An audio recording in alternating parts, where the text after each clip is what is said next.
हवा का तेज झोंका शिवम को उड़ाकर जंगल की ओर अंदर ले गया था। अब शिवम को ढूंढना ऐसा था जैसे रेत में सुई को ढूंढना। वो कहीं भी हो सकता था। अंजलि तेज कदमों से जंगल के अंदर जा रही थी, लेकिन अभी तक शिवम का कहीं कोई निशान नहीं था।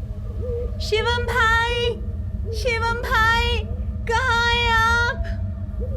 उधर टेंट के पास देव और निखिल अभी भी बेहोश पड़े हुए थे। नैना वहीं पर बैठी हुई थी और वृंदा वो नैना के ठीक सामने खड़ी थी। जैसा तुमने कहा मैंने वैसा ही किया। अब जाओ और मार दो शिवम को। अब इंतजार किस बात का है? मरने के लिए शिवम का सामना होना भी तो जरूरी है। मुझे नहीं पता कि इस वक्त वो जंगल में कहाँ है।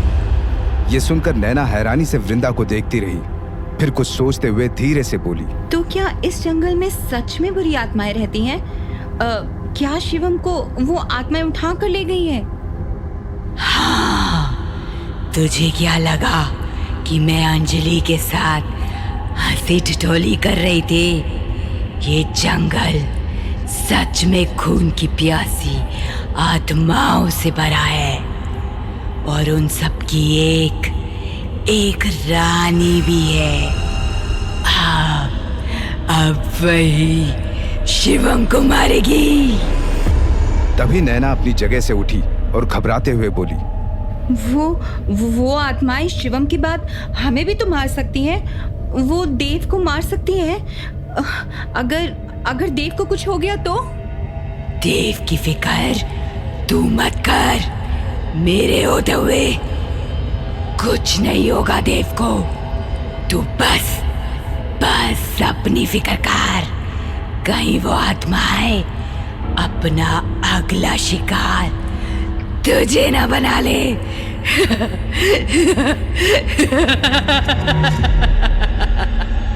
वृंदा ने कहा और जोर जोर से हंसने लगी। ये पहली बार था जब वृंदा की हंसी नैना को तीर के जैसे छुपी। वृंदा ने अभी कहा कि मेरे होते हुए कुछ नहीं होगा देव को। यह सुनकर नैना को कुछ अजीब सा लगा, लेकिन वो समझ नहीं पाई कि वृंदा ने ऐसा क्यों कहा।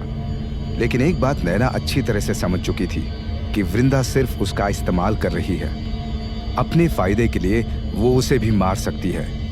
दूसरी तरफ जंगल के अंदर के हिस्से में अंजलि पागलों की तरह शिवम को ढूंढ रही थी। कुछ देर बाद अंजलि थक कर एक पेड़ के पास बैठ गई और परेशान होते हुए उसने मन ही मन कहा, इतने घने जंगल में मैं शिवम भाई को कहाँ ढूंढूं? अंधेरा भी इतनी तेज से बढ़ रहा है। मुझे कुछ समझ नहीं आ रहा।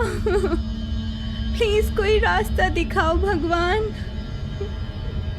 अगर शिवम भाई को कुछ हो गया तो देव बर्दाश्त नहीं कर पाएगा।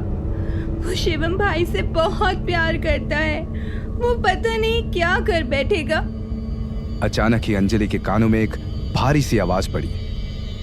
अरे जंगल में इंसान, वो भी जिंदा, तो जिंदा को मुर्दा कर देते हैं।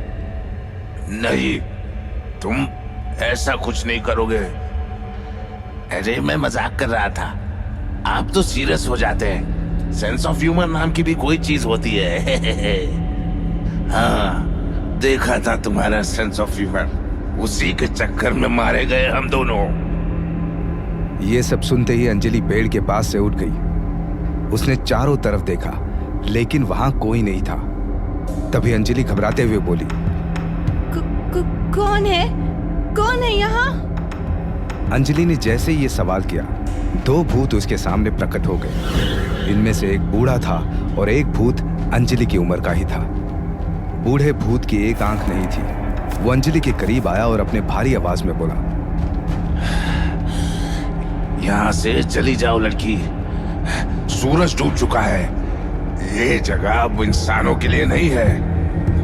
ये जंगल अब उसका है, पूरी तरह से उसका है। उसका? आप किसकी बात कर रहे हैं? अंजलि ने घबराते हुए पूछा। बूढ़ा भूत कुछ कहता, उससे पहले ही वहां खड़े दूसरे भूत ने कहा, ये बात कर रहे हैं जंगल की रानी की, उस चुड़ैल की जो इंसानों का खून पीती है। मंदाकिनी, मंदाकिनी नाम है उसका। वो कभी एक इंसान थी, लेकिन अब वो केवल इंसानों के खून की प्यासी एक बुरी आत्मा है। उसी की वजह से हम जैसे शरीफ भूत भी बदनाम हैं। इससे पहले कि तुम्हारी इंसानी खुशबू उस तक पहुंचे, चली जाओ यहां से, चली जाओ, वरना कल सवेरे किसी को तुम्हारी लाश तक नहीं मिलेगी। जाओ बेटा, चली जाओ। ये सब सुनकर अंजलि की हार्ट बीट बढ़ गई। उसने बूढ़े भूत से हिम्मत करके पूछा, क्या आपने मेरे अलावा यहाँ किसी और इंसान को देखा है? वो मेरे भाई हैं।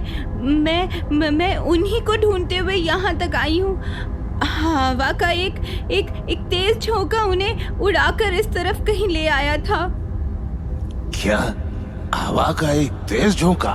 बूढ़े भूत ने हैरानी से कहा और अपने साथी भूत की तरफ देखा। दूसरा भूत फौरन ही सारा माजरा समझ गया। उसने अंजलि की तरफ देखा और बोला, वो हवा का एक तेज झोंका नहीं था, वो एक माया थी। माया, मंदाकिनी की माया। वो इसी तरह अपने शिकार को पकड़ती है। तुम्हारा भाई इस वक्त कहीं और नहीं, मंदाकिनी की कैद में है। उसे तो अब कोई नहीं बचा सकता, लेकिन तुम खुद बचा सकती हो। अंजलि कुछ कहती उससे पहले ही किसी औरत की हंसी उसके कानों में पड़ी। उस हंसी को सुनते ही वहां मौजूद दोनों भूत गायब हो गए। उनके गायब होते ही अंजलि समझ गई कि ये हंसी किसी और की नहीं, मंदाकिनी की है।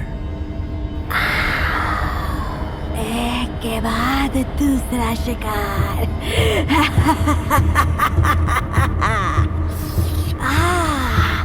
आज तो चांदी हो गई। आज पेट भर के खाऊंगी पीऊंगी।